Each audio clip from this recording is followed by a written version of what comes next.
Makanya Rabbana atina fid dunya hasanah. Coba lihat doanya Nabi. Wa fil akhirati hasanah. Ini dalam Al-Baqarah, Pak. Ini doa ini dikatakan dalam surah Al-Baqarah. Doa Nabi ini, doa sapu jagat yang sering kita baca. Wa minhum may yaqulu rabbana atina. Ini doa yang harus selalu dibaca, Pak. Ya Allah, berikan pada kami. Apa yang kita minta, Pak? Fid dunya hasanah. Minta kebaikan memang kita, Pak Kapolres. Apa kebaikan itu? Nolong orang. Apa kebaikan itu? Berbuat baik sama orang. Apa kebaikan? Namanya aja berbuat baik. Makanya apa definisi orang baik? Orang baik adalah ketika orang lain mengatakan dia baik. Bukan Pak Kapolres bilang saya orang baik. Gak mungkin. Saya yang harus ngomong ini orang baik. Maka kalau karena orang baik, kapan dia minta saya datang, saya datang. Kapan beliau WA, saya balas. Kapan beliau telepon, saya siap. Iya Pak Kapolres, iya Pak Kapolres. Karena orang baik. Orang baik adalah ketika orang lain mengatakan dia baik. Itu definisi orang baik, Pak. Maka bagaimana berbuat kebaikan? Gak mungkin pada diri sendiri berbuat kebaikan sama orang lain. Maka supaya kemudian Anda jadi orang baik, maka banyak berbuat kebaikan sama orang lain. Bukan untuk kemudian Anda dikatakan baik, tapi agar kemudian Anda setelah melaksanakan kewajiban Anda kepada Allah Subhanahu Wa Taala dengan berbuat baik kepada sesama manusia. Makanya kata Rasulullah, khairun nas anfa'uhum linnas. Sebaik-baik manusia yang paling baik bagi orang lain. Rumus hidup Bapak Ibu sekalian. Kalau kata Ustadz Dasat, waktu itu saya sama-sama ceramah di Polda, beliau mengatakan, itu Pak Kapolres siapa waktu itu, Pak Hamidin atau Pak Umar, saya lupa. Pak Hamidin kayaknya waktu itu. Oh enggak, Pak Guntur Laupe di Polda waktu itu. Saya sama Ustadz Dasat bilang, kamu ini enak bos. Iya, ini bahasa Ustadz Dasat ya. Pakai seragam coklat. Iya. Sudah ada jalurnya. Mau bilang A, bilang B, orang taat. Kita ini ustadz. Iya. Mau pakai baju coklat, tidak bisa. Kalian kalau pakai peci sudah dibilang ustadz. Kalau kami mau pakai baju coklat diketahui orang. Iya. Sudah ada rumus-rumusnya Bapak Ibu sekalian. Iya. Ada kewenangan-kewenangan. Makanya saya tadi bilang, kalau seragam polisi hanya untuk menggugurkan kewajiban, rugi. Bukan urusan saya, bukan kecamatan saya, bukan tugas saya, bukan aduh ya Allah. Rugi Bapak Ibu sekalian, bukan bidang saya.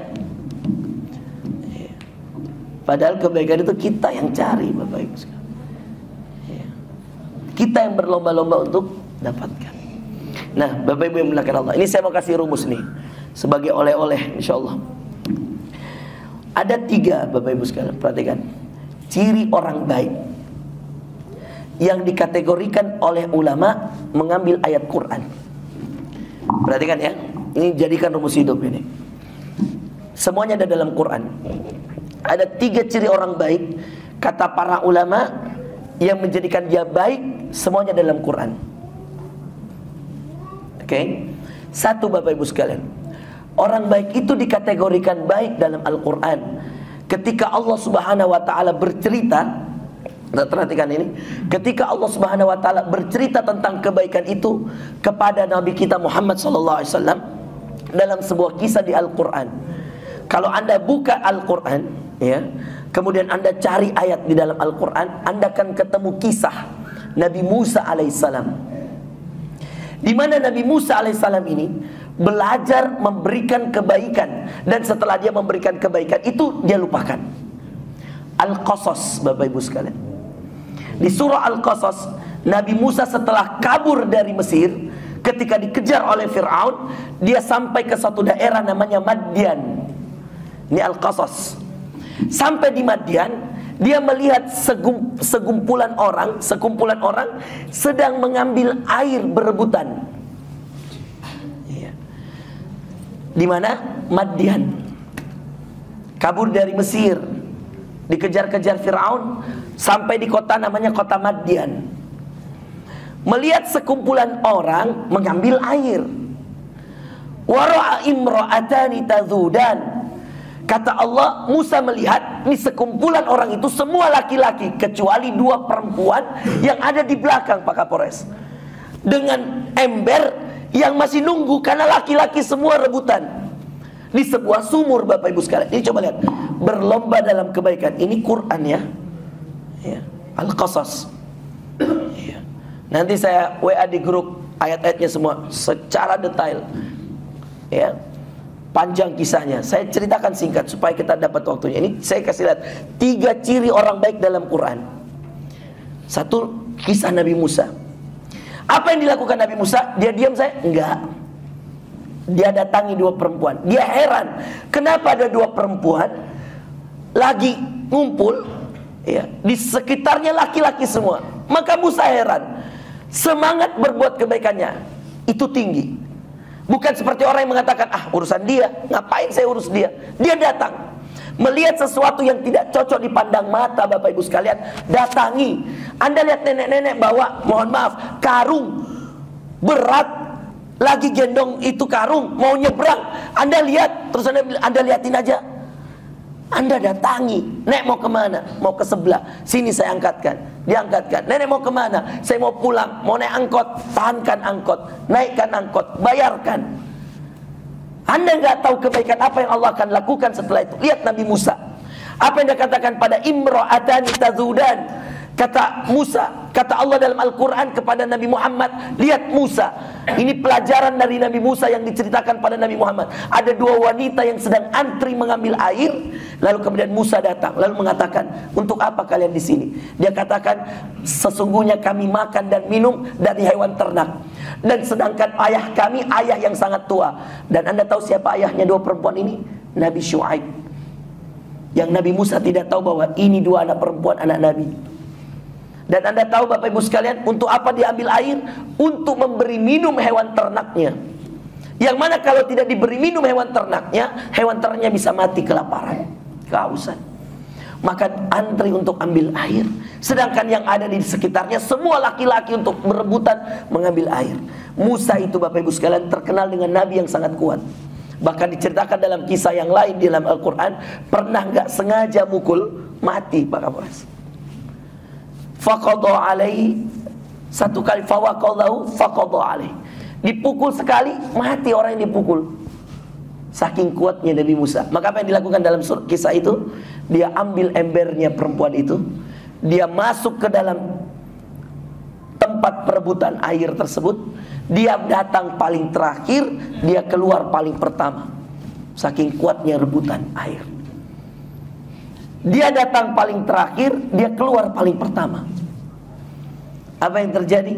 Setelah dia kasih air itu, pulanglah perempuan itu. Dia nggak kenalan, nggak perlu perkenalkan saya Musa, saya ini kabur, nggak punya tempat di Madian, nggak ada Bapak Ibu sekalian. Ciri pertama orang baik dalam kisah Musa adalah orang yang mencari kebaikan.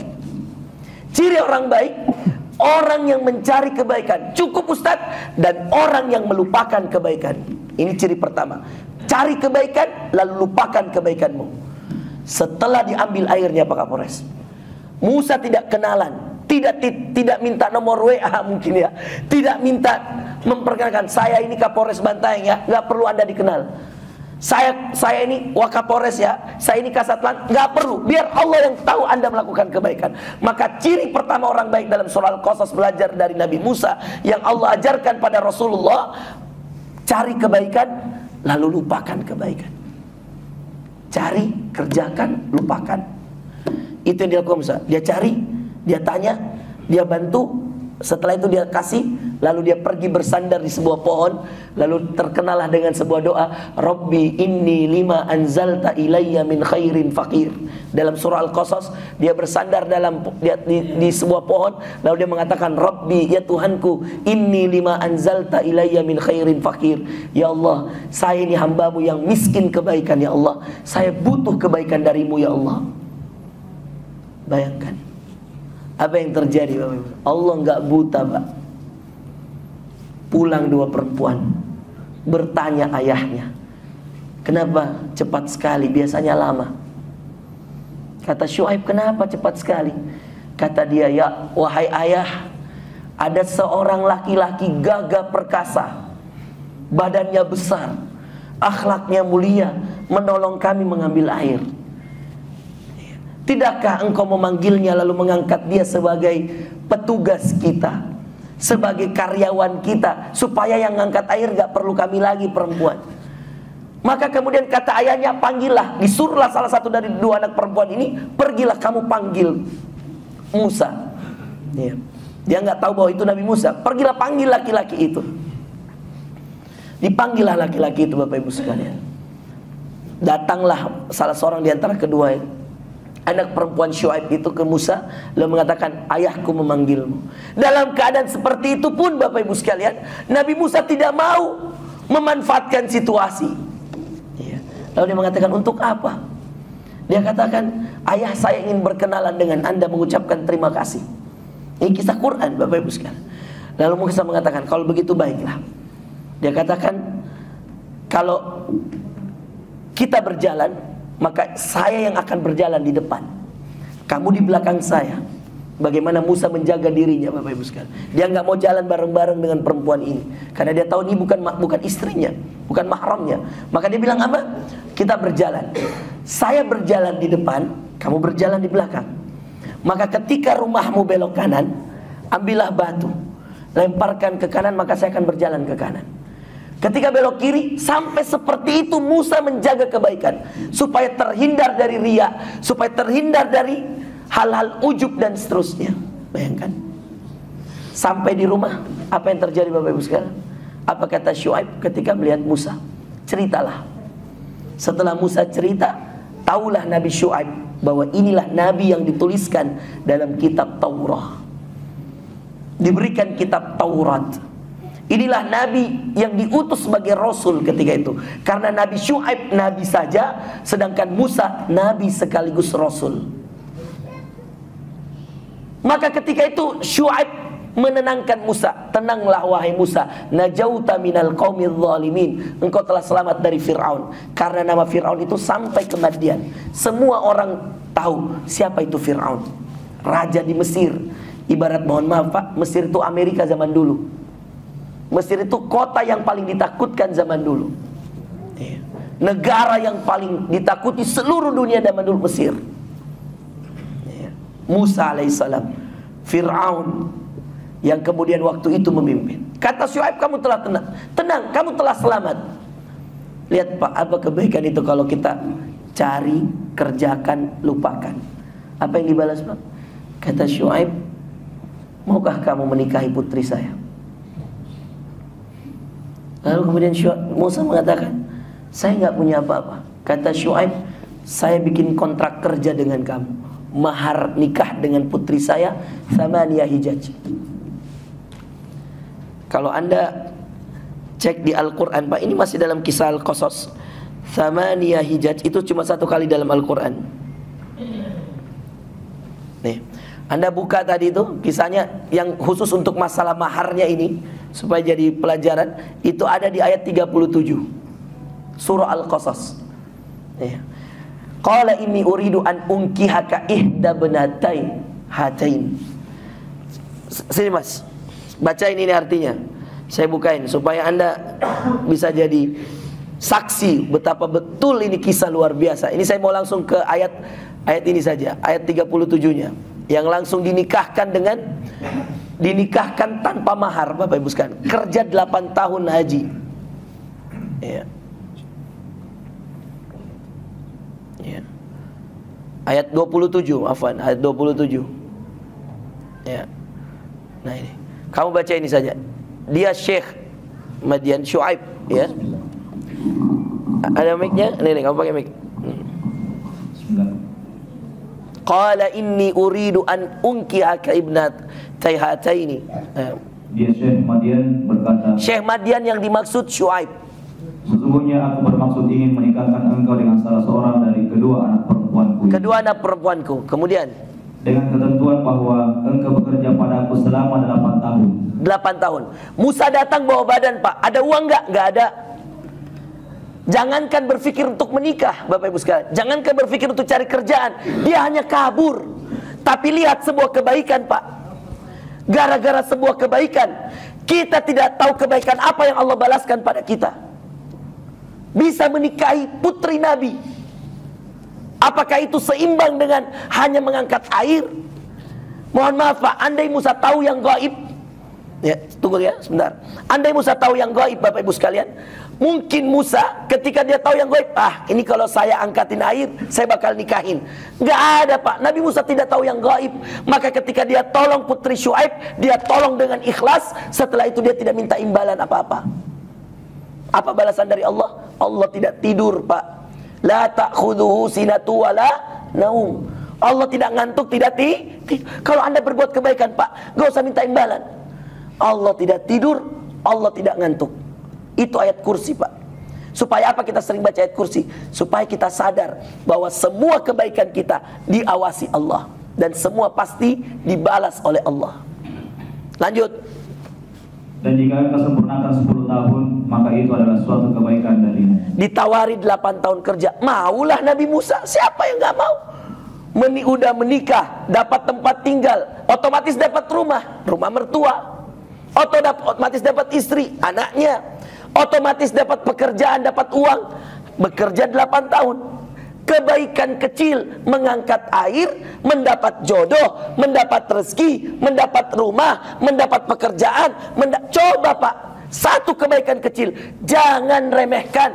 Bagi-bagi nasi tiap Jumat, jangan remehkan. Kamu nggak tahu doa siapa yang menerima nasi itu yang dikabulkan Allah. Oke, sedikit lagi tuh. Dan aku tidak bermaksud memberatkan engkau. Insya Allah engkau akan mendapatiku termasuk orang-orang yang baik. Coba bayangkan. Aku tidak termasuk memberatkan engkau, kata Syuaib. Al-Qasas ayat 27. Ini tadi panjang kisahnya. Saya sengaja bacakan yang ayat 27 ini supaya jadi gambaran. Lihat betapa kebaikan sekecil apapun jangan diremehkan.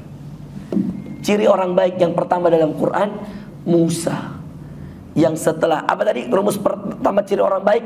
Cari, kerjakan, lupakan. Apa?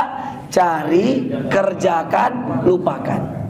Jadi jangan nunggu, belum ada arahan dari Pak Waka, belum ada arahan dari Pak Kapolres. Jangan nunggu. Kalau Pak Andi Kumara kemarin nunggu, mohon maaf ini, nggak ada musola jadi. Kasat lantas, urusan apa dia dengan musola? Nggak ada. Urusan apa dia dengan kajian? Nggak ada Pak. Urusan apa dia dengan Jumat berbagi berkah? Nggak ada. Kalau harus tunggu Pak Kapolresnya, nggak ada Pak. Gerak aja dulu. Ya mohon maaf ini Pak Andi Kumar, saya nggak mau mendahului takdir. Tapi saya sempat ngobrol-ngobrol sama teman-teman waktu itu yang kita bangun musola. Pertama kali saya ketemu sama beliau, ngobrol dan seterusnya. Mau bangun musola Ustadz, ini Jumat berbagi berkah apa segala macam. Kita nggak pernah nyangka Bapak Ibu sekalian bisa jadi Kapolres di Bantaeng.